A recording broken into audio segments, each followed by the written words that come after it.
Okay, so I have sewn my binding on and I left a tail about 8 inches when I started it, and then I have another tail where I just ended. And I'm going to take this out of the machine and take a pin and place a pin about in the center of this. So there's my pin. And now I'm going to take a piece of binding fabric the same size as this. This is my scrap binding fabric, and I'm going to place it right under that pin so that the center of it is at that pin. Okay, now I'm going to take the beginning end of my binding and lay it over the top of this, and I want to cut this one off on the right hand side of this binding. So I do a little snip, and then I pick it up and cut the rest of it and lay that back down, and then take the finished tail and lay it over that, and I want to cut the finished tail on the left side of this binding. So I will take a little snip and then pick it up and cut it all the way across. And now I can take this out. Now I'm going to take the top piece down, what I call down, and the bottom piece up, and I'm going to smoosh these together, and I want to line up these corners right here.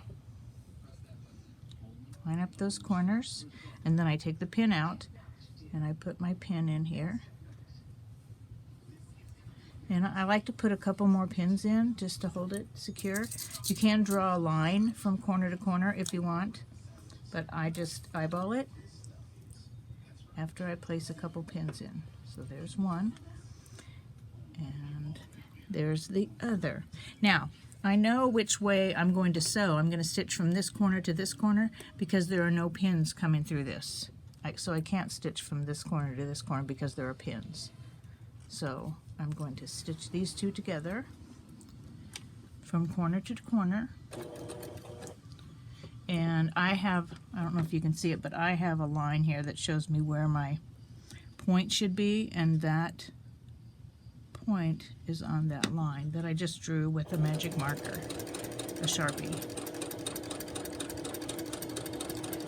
This is just like attaching any two binding strips together.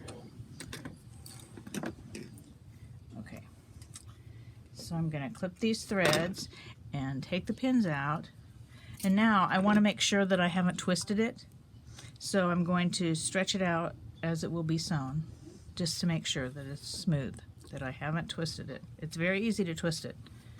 Now, here's my seam line, and I'm going to trim this off a generous 1/4 of an inch past that. So here's what I cut off, and I will press this open with my thumbnail and lay it down there, and then I will stitch the rest of this binding on. So this method is the easiest because you don't have to have anything to measure your binding with. All you have to have is a piece of your binding strip. Okay, that's it. Better?